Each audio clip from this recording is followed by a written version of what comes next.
name is Aishwarya. And I'm Zubin. We're both lawyers. We met in 2005 first time. And we got married in 2020, just before COVID. We made it by a whisker.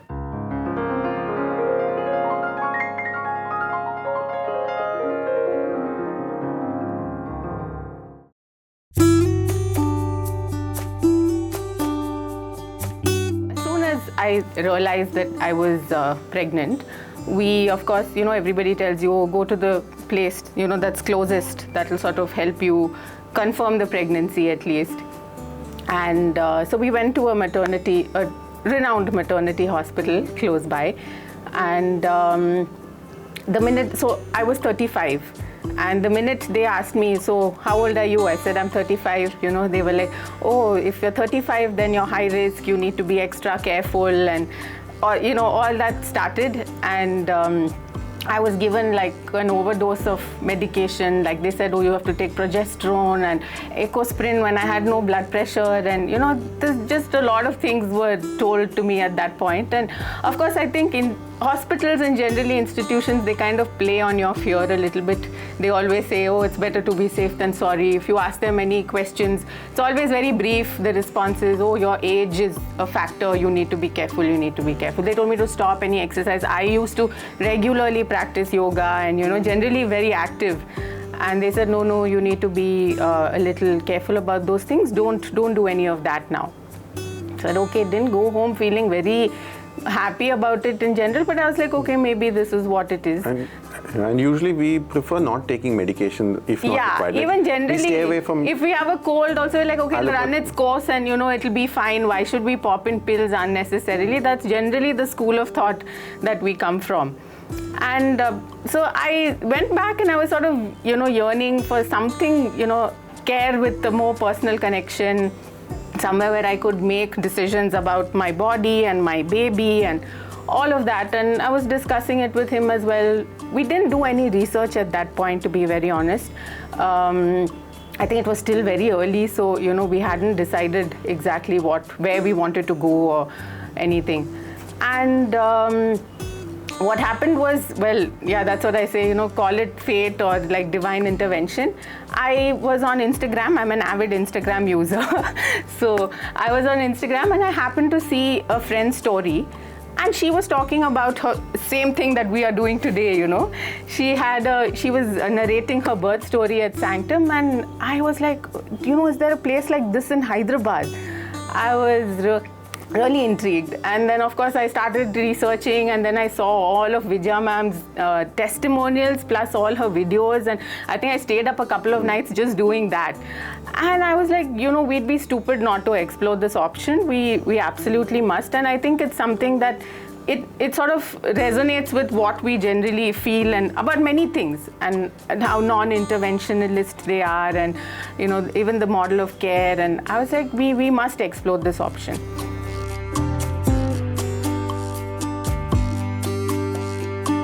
The whole natural birth, I think generally I come from a lineage of natural births, and it's something I wanted to do. I think it's a celebration of life, and really like I sort of want to embrace the power of nature. Also, there is some untapped potential, I think, that every woman has. Like, it's so raw and feminine, and when you're doing it like the whole natural way, it gives you a different sort of rush, I think.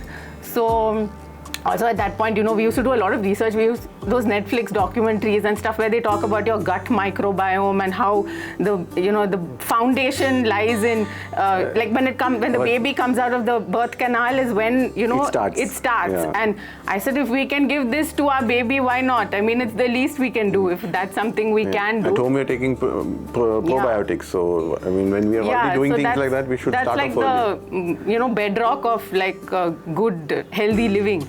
So I said, okay, why not? We should definitely explore this option. So I was. You spoke to Kirti also. I did speak to my friend who, the birth story I saw on Instagram. I spoke to her. I got her feedback. She said, just close your eyes and go to Vijaya ma'am. Don't even think about any other place. She's like, I went to the so-called best place in Hyderabad, and it was the worst experience ever. So of course I had a detailed chat with her, and everything she said, I was like, this really makes sense to me, and I really want to go here. So then I booked an appointment. Zubin was not there then. My first appointment, he was traveling. I'd come with a friend of mine and met Vijaya ma'am, and of course, I think there's something just so extraordinary about her and her aura. She's so positive and so confidence inspiring, and she just puts you at ease. You ask her, and I had a million questions. I'd come with a book and so many questions about. Also, we live far away. I was like, oh, what will happen if I can't reach here in time? She's like, your baby's not going to pop out of you, okay? It's not that easy, sadly. She's like, labor progresses well and beautifully, and it'll take its time. So, don't worry about living far. We have people who come even from Chennai and Bangalore and all sorts of places. So, don't worry about that. And generally, so many other apprehensions, everything. She was so patient and so forthcoming with all her answers. And I remember she told me, she was like, at that point, I just wanted to meet her and see what the experience was like. I wasn't 100% sure that I'll come here. I had questions that I wanted answers for, and which she very patiently gave me. And then she said, choose your care provider very carefully. It's a decision, like it's one of the biggest decisions you will make in your life. And I think today I can say with conviction that, I kind of fully understand and appreciate why she said that. And I think choosing Sanctum was really one of the best decisions we made in our pregnancy journey. And she told me about Sanctum, and I also agreed with her. This is exactly what we were looking for. But I told her, see, agreed, it is in today's day and age, sadly, normal is not normal anymore. That's the sad part. Right, so I told her, see, it's your choice finally. It's easy for me to say, yes, let's go all natural, no medication. It's easy said, but easier said than done. So I said, I'm game, of course, but it's your call. Let's go meet her, you see how you feel and think about it. I said, and so even after she met Vijay ma'am, she told me very clearly, see, they're very clear about it, that this is how they do things.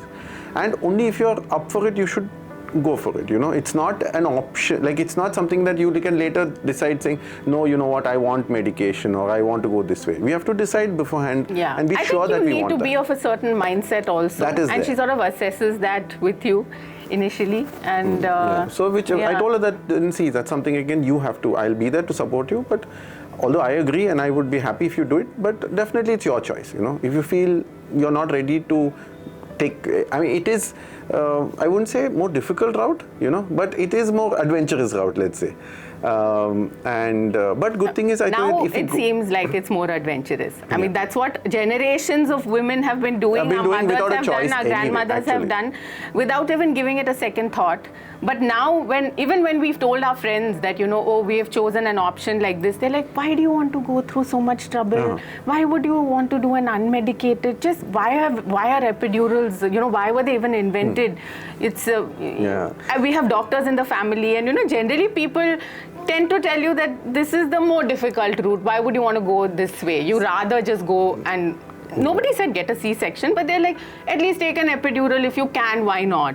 That's sort of an approach people generally have. Sadly, this is not the normal, is not the norm anymore. Sadly, interventional and medicated is the norm. That's the new normal. That's the sad part. I think one more thing that was really like, of course, at home, we got all the support we wanted to, go ahead with an option like this. But another thing is Zubin's mother she's been a midwife for 25 years and she used to work in Switzerland. So it was very easy for her. I mean, we sort of knew what this whole midwifery is about and, So that little background was there also. Yeah. And of course, she was like, why not? She was associated with the hospital there. It wasn't like a boutique setup like this. But still, she was, she's like, wonderful. If there's something like this, why don't you go ahead with it? And everybody who watches, I think, Vijaya ma'am's videos and generally, like, if they hear her speak, they're like convinced. They're like, okay, this is a great option. Don't worry, you're comfortable. Honestly, after the first meeting itself, when we spoke, she told me that one meeting, she's like, I got so much confidence just speaking to her. She's like, that lady has inspired me. And we met a couple of doctors before that, hospitals. You don't get that, I'm sorry, they don't have the time, patience. Nothing. You don't even know whom you're going to meet next.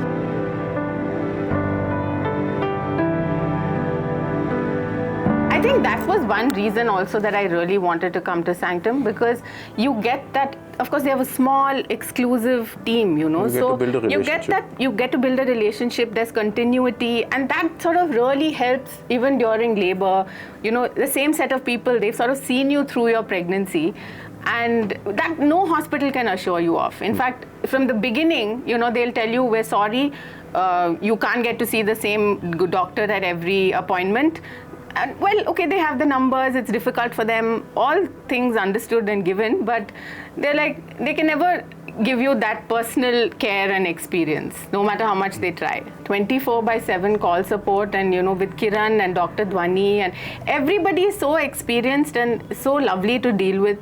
It's very personal. That's one thing. You can never get that sort of care and attention and guidance, I think, anywhere else.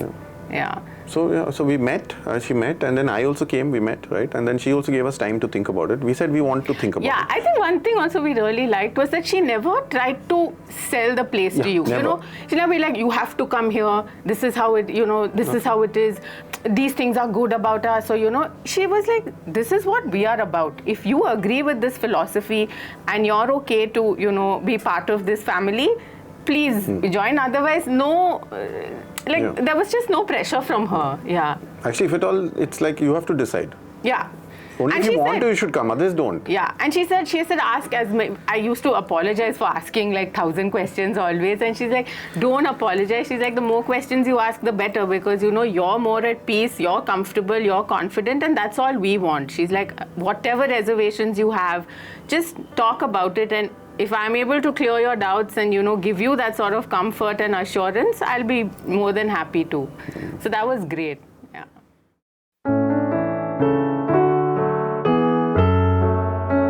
So we had gone to one of the better, you know, one of the best hospitals in Hyderabad, of course, and we met. I mean, they were nice. The hospital is excellent. There's no complaint, honestly. State of the art. All that's fine. But when we asked, like, you know, the senior person there, we met also, we had an appointment with the senior doctor, the in charge and all that. And I asked out of curiosity, because now I have this background of Sanctum and how they do things, and I wanted to know what is protocol, standard protocol otherwise. So she looked at her file and she said it's 35 plus and, you know, things like that. I said, till when can we wait? Like, they also promote classes and natural birth and all that. Midwives are there, all that is there. So when I asked till when can we wait, when I wanted to know, that's I want to know in the end what happens finally. You know, let's skip to the end.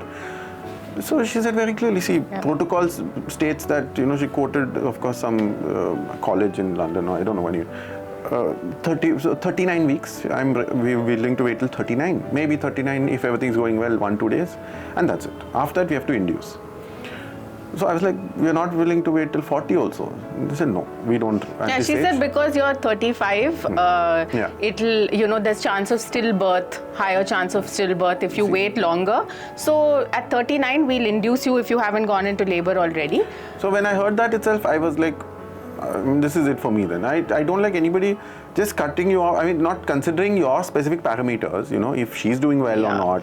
Or maybe take a call at 39, see if it can be pushed. No. At 35 is, I mean, at the end of the day, physiologically, you know, you can be very different from how a typical 35-year-old may be. That's the point. It's supposed to be a sort of personal experience where you figure out how that person works, functions, and then decide whatever needs to be done, right? There's no blanket rule, you're 35 and that's it. You have to be induced at 39 weeks. So our chances then, and whatever, we wanted the best shot at a natural. See, we are not against C-section if it's required. Absolutely not. We both had to agree that if it's required, we won't even debate it. If you're required, please go ahead. Like, we have to do it, no problem. Yeah. But at least we just wanted the best chance possible at having a natural birth. That was our only thing. Just give us the best chance. Yeah. Without risking anything, give us the best chance. That's all we wanted. Yeah, because the sad part is most hospitals are not willing to wait. When in the third month itself, somebody tells me that 39 is the last chance for you, I'm like, sorry, then that's not what we wanted at least. That's when I told her, I said, see, this is, but then I said, of course, you know, we have to. Yeah. But even he told me, he's like, you decide, it's your body. That's what he said.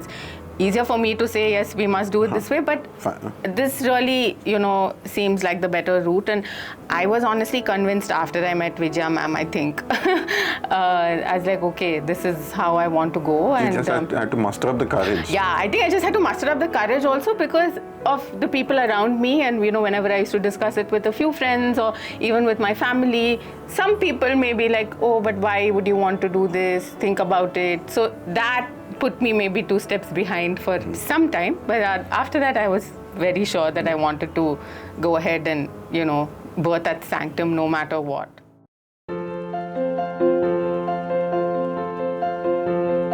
Fifth month, I joined Lama's classes. We joined Lama's fifth now when I got chickenpox. Yeah.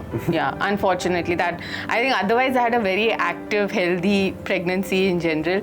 But even that, thankfully, went smoothly, no problem. Yeah, so I had chickenpox when I was pregnant. I have obviously never had chickenpox as a child, and I was vaccinated and all of that. So luckily, it wasn't like very severe or anything, but it was something I had to go through. Anyway, so Lama's was great. We did classes with Megha and eye-opening to say the least. We took home so much knowledge, and we were actually really excited about those classes. It was interesting. Yeah, very interesting. A lot of things that we had no idea about, and there's so much scientific reasoning and like evidence-based research, or like what ma'am says. And we learned so much, and I think just generally it puts you in a great mind space. You're prepared, you're better equipped, you're prepared, you know what to do if this generally how to be how to handle labor, I would say. And that fear of the unknown. After all, unless you go through it, you don't know what it actually is. Yeah, that whole mystery and fear associated with birthing and labor, I think all that was really put us at ease. And I think Lama's classes are definitely essential if you're going for a natural birth or anything. Yeah. Honestly, any kind of birth, I think Lama's classes are essential. It's just really good scientific knowledge itself. Just to know what goes on with the human body and how to deal with it, honestly. Yeah, and also for me, I think the fact that we, Lama's classes, since you have to do it together as a couple, it feels really nice because, you're like, he's in this, with me. Like, we are in this together. Yeah. Otherwise, it can feel quite lonely, the whole journey of pregnancy, So it's nice to have him. It was nice to have him. And also, when of course, when our parents and they never had the support of their partner at the time of labor, right? In fact, they'd send them off to their moms, and then they'd have the baby and come back 3 months later. They're like unknown. Those 3 months, what happened, no one knows. So I think here, the fact that he was with me through the labor process and all of that, it was really comforting, I'd say. I really, and he took equal interest in the Lama's classes, which is why it was really nice for us. Honestly, I would call it should be called biology classes, because it literally teaches you what's happening. It's not, I mean, it's something very basic that should be taught. Yeah. I would say it brought us closer with regard to the whole journey here with this. I mean, otherwise also we were kind of doing everything, related to this together, thankfully, because she never left. We were, living together at the time. And I mean, we kind of realized how much also, I would say the realization of how much my role would be in the process. Like before that, I would have just assumed that I'm just there for moral support.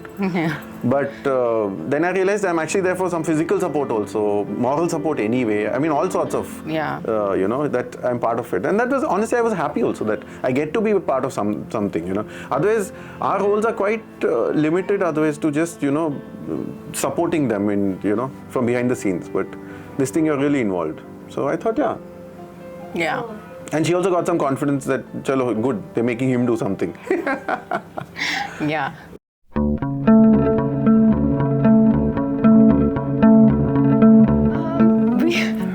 Thing is, we had so many questions before that, like how will the whole thing happen? I have a friend who stays close by, so because we live quite far away, I was like, oh, if I'm already in active labor, should we stay at that friend's place? What should we do?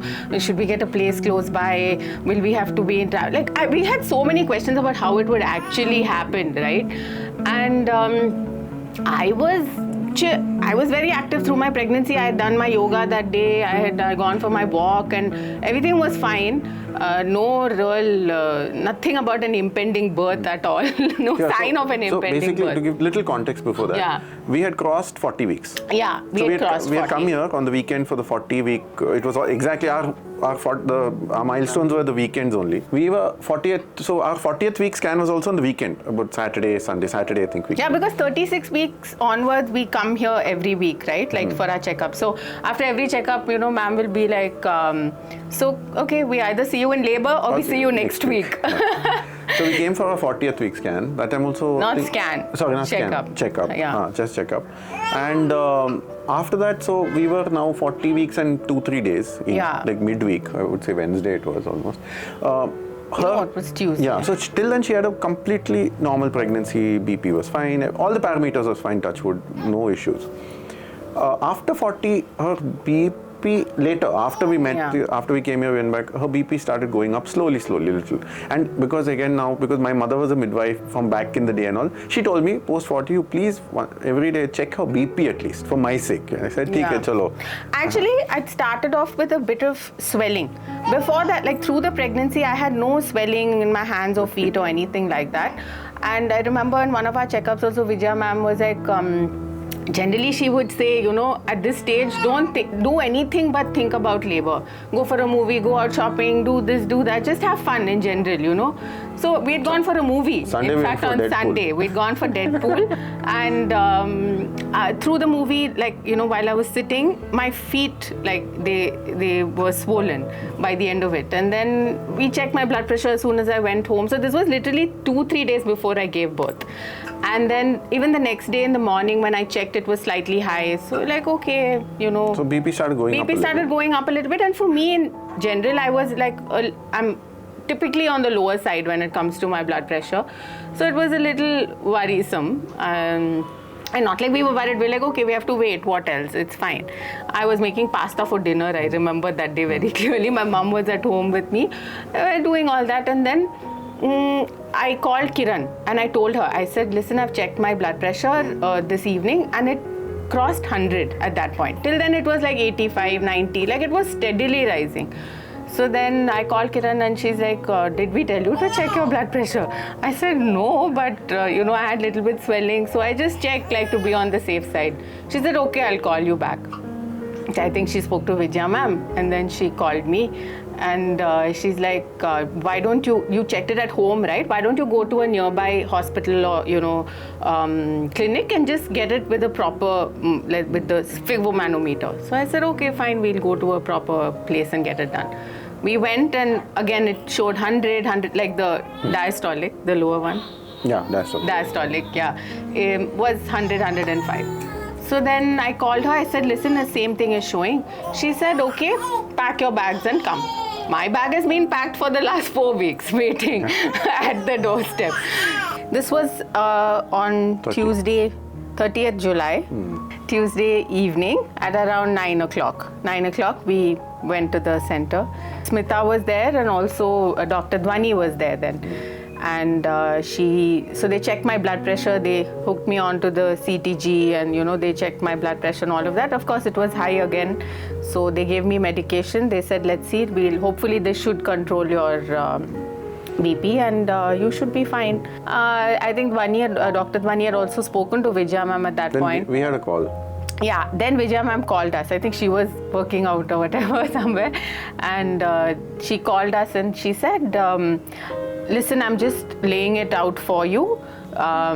Since you've crossed 40 weeks and your blood pressure is, It was quite high. Yeah, it was quite high.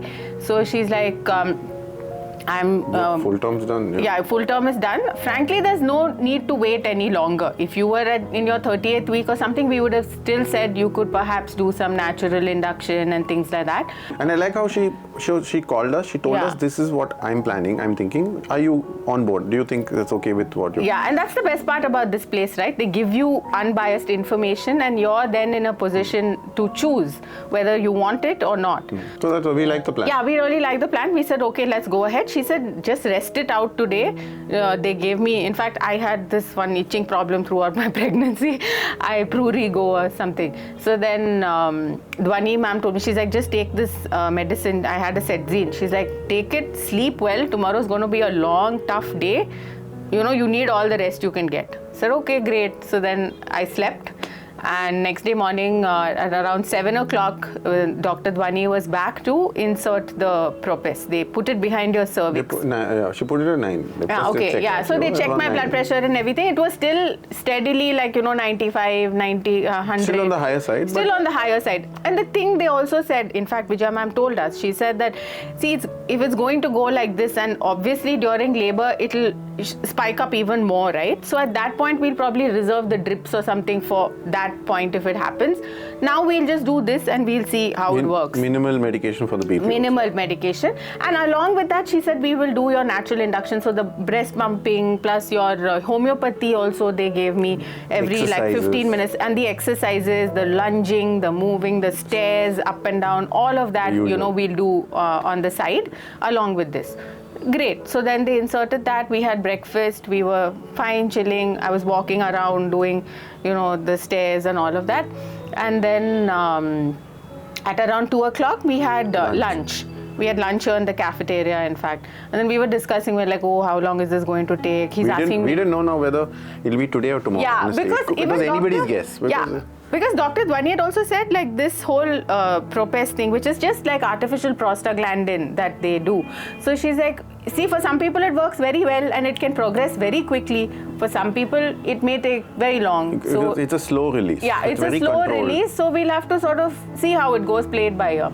We were sitting there lunch and I'm like, oh, I don't know what's going to happen now. Slowly I could feel contractions. I started feeling them. Of course, there was no real pattern, nothing. It was just coming and going, coming and going.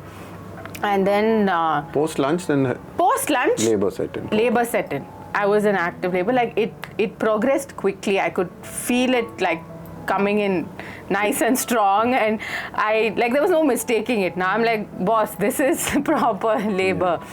And I think by 4, 5 o'clock. Yeah, by 3, 4 o'clock, it was intense.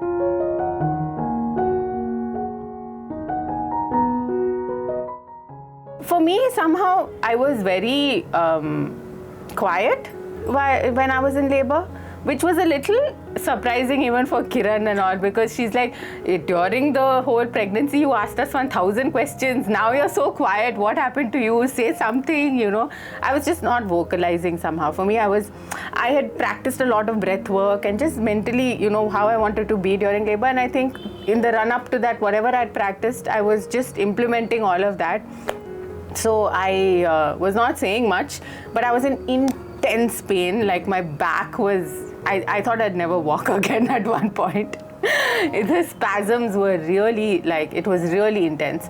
And I had formed some sort of a rhythm, because every time I had a really bad contraction, I told Zubin, he had a hot water bag with him and he would just place it on my back. For me, the back, I think, was the worst in the whole body. That was the spot I felt it the most, So then he would just keep the hot water we found bottle. A rhythm of how to go about. Yeah, so then I think even during Lamas, they said it would be nice if you can find a rhythm during your contractions, So I think that sort of worked for me, and he used to he was putting the whole hot water bottle thing, and I was managing it. I'm like, okay, breathing, all of that was happening.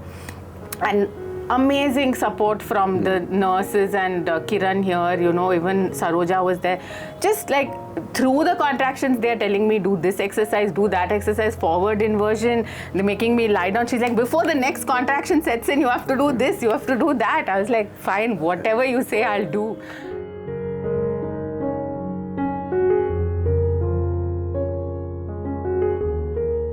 Actually, one more thing I'd like to mention. When Dr. Dhwani inserted the Propes also, because I've had friends and we've spoken about generally how internal examinations can be very uncomfortable and how they sometimes they don't care. They'll just they expect you to be okay with it. They expect you to be okay with it, right? And they're like, what, this much pain also you can't deal with? If you can't deal with it, how will you have a baby? We've had people tell us things like that also, right? So then it was so nice, I remember, and I appreciated it even at that point. Dr. Dhwani, she's like, I'm going to do this. It may be mildly uncomfortable. if it gets a little too uncomfortable, please let me know. I'll stop immediately. Are you okay with it? And even when she was inserting it, she's like, I'm starting now. I'm going to do it. Are you feeling okay? You know, she just walked me through the process. Like, I could hear her voice, and it was great. Nobody will have the patience to do that with you otherwise. And even Kiran, like when she was after it progressed like a lot, and they wanted to take the purpose out then, because now it had done its job, right? So they even when she did it, she said it's going to be uncomfortable, but you know, I'm just tell me if it gets very bad, I will. So that the fact that they kind of seek your permission is really nice, and it feels good. Communication, that's the thing. Communication is key. They're telling you what they're going to do, why they're doing it. Yeah, why they're doing it. So then she felt, and I think by then I had dilated. It was like 5 o'clock by then, 5:36. So I had dilated quite a bit. I think 8 centimeters. Yeah. So she said, oh, good dilation has happened. We'll take the propess out. Now pushing starts, right? So, yeah, she and moved I think, from contractions to pushing. Yeah, it sort of progressed from contractions to pushing. And that's something I didn't know would happen like that, you know. It just like my body stopped. I didn't have any contractions after that. I just felt the urge to push.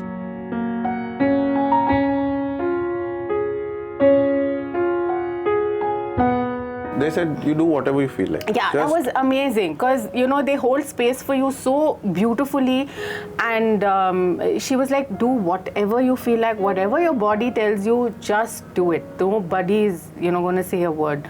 So I was like, you know, I was on my fours, then I was like on the ball, then I was sitting on the pot for some time, and I think I squeezed the life out of Kiran that day. Like, she's like, it's okay, don't worry. If it makes you feel good, do it. Then Vijaya ma'am came. Actually, I didn't even know when Vijaya ma'am entered the room. I was facing the wall on my fours, and then Zubin told me Vijaya ma'am said, and I just like, I've had this great sense of relief, and I just heard that, you know, he said, Vijaya ma'am said, I said, oh, okay.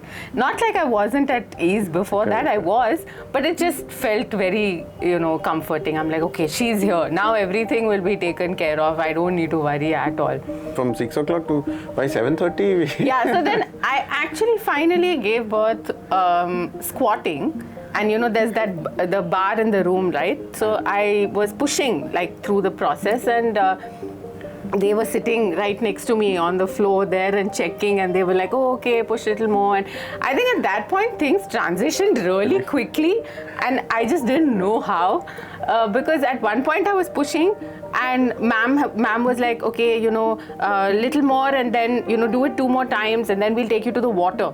So, because it's always nice to relax, and, you know, your perineum opens up more and all of that. So even in my head, I was like, oh, ultimately my baby will come in water only. And that's how I had prepped it in my head. And I'm checking the water temperature. Yeah. Getting and this one ready is checking the water temperature, and Vijay ma'am is like, no, it'll be this temperature. No, I told you it'll be only this much. And they are having some conversation. I'm busy pushing here. And then suddenly, I think she just said, okay, the baby's coming. I was like, she's like, don't push, you know, blow. I said, that's what he told me. I didn't hear anything. I don't know what. He pushed, baby came. I pushed, baby right into came. Vijaya ma'am's arms. Yeah, right into, literally like she caught it. Like, you know, she was sitting down and she caught the baby. I was like, okay, what just happened?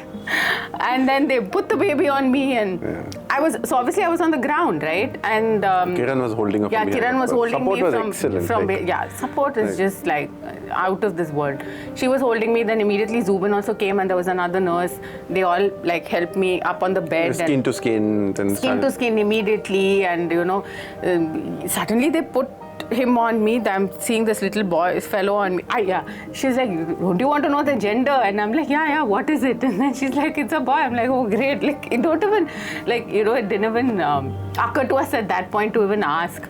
Anyway, then she put him on me, and he seemed like eager to latch. Then we did the cord, we waited, of course, delayed. The delayed cord clamping. Which again was something that I was very fascinated by in our last classes. We didn't know about that angle at all. Yeah, so we waited for all the blood to flow back and all that. So then he cut the cord. But I like how they gave her space. They gave her time, baby and her, just to be, just relax. You know, not take him away immediately or anything like that. Just aram se. And it was like you're at home. I was just like, we're just on the bed. We went from there to the bed and that's it. Yeah. It's not it's not a hospital bed. It's just exhilarating, I think. Yeah. It was very comfortable. And we didn't have to move anywhere. We're not in a labor room where we have to come back. Yeah. We're in our own bedroom. Everything happens there, right? So. See, for us, it's the first time, right? So we are a little anxious, things like that. But for them, they're all so experienced and they didn't break a sweat. Like, they knew exactly what to do and how to do, and so then I really appreciate the confidence that they exude, and that actually helps. So if anybody has any doubts, I think you should just trust them blindly. That's what I told her. I said, see, we've always worried about, are we taking a risk? I think that's, at least for us as first time parents, and with the norm being very different these days, our major concern was, are we taking a risk? Is it, so first of all, I thought it was not if it is a risk, I thought it was not unnecessary, because the benefits outweigh the risk, definitely. Yeah. So firstly that, and secondly, I also realized that I told her that we should just trust the process, trust the people here, trust the process. Yeah. And like ma'am says, if you're doing it, trust 100%. Trust your body at the end of the day. That's one thing I think that I really took away from this whole experience, and it's really, it is more of a mental game than a physical game. Meaning your body knows what it has to do and it'll do it because it's designed to do it. But mentally, if you're strong, I'd say it's like a 70% mental game. You just need to be strong, and in that particular mindset, it really works, beautifully. Then I think, just to have faith in the process and trust it entirely. Be positive. Because you can get carried away really easily. Otherwise, that's why it gets, anxiety sets in, and then it's a slippery slope, and then you just, so it's difficult then. No, but that's one thing again that from Dr. Vani to Dr. Vijaya, I think everybody here, that one confidence they provide. You feel like they know what they're doing. So you feel no matter what, you're in safe hands,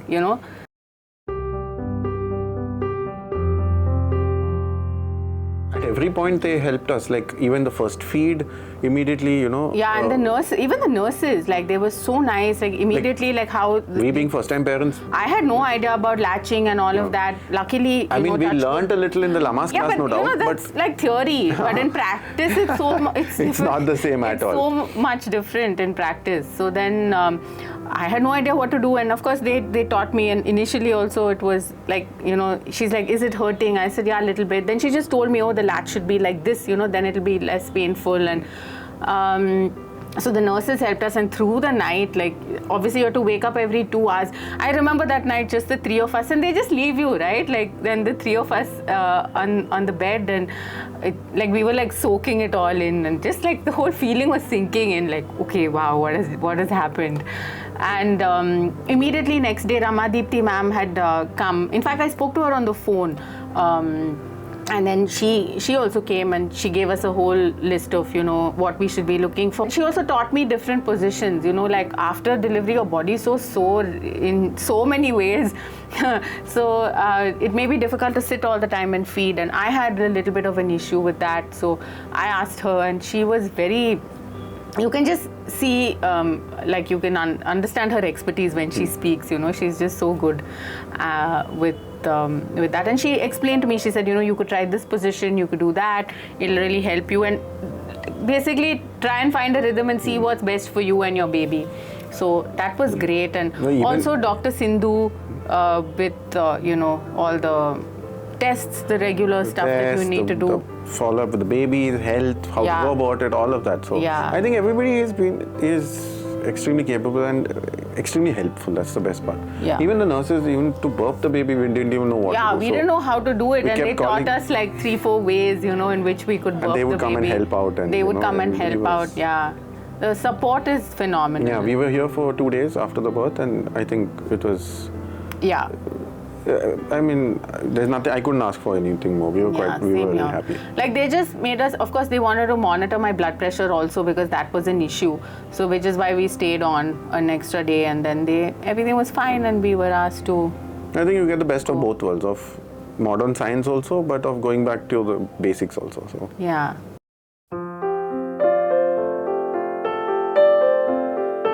in the past, considering the fact that actually our forefathers and generations of mothers have gone through, right? And I'm glad that this culture is slowly coming in also, right? Where we're going back to nature. Like I feel science has gotten to a point where we lost track of our roots, where we're coming from, and that's counterproductive.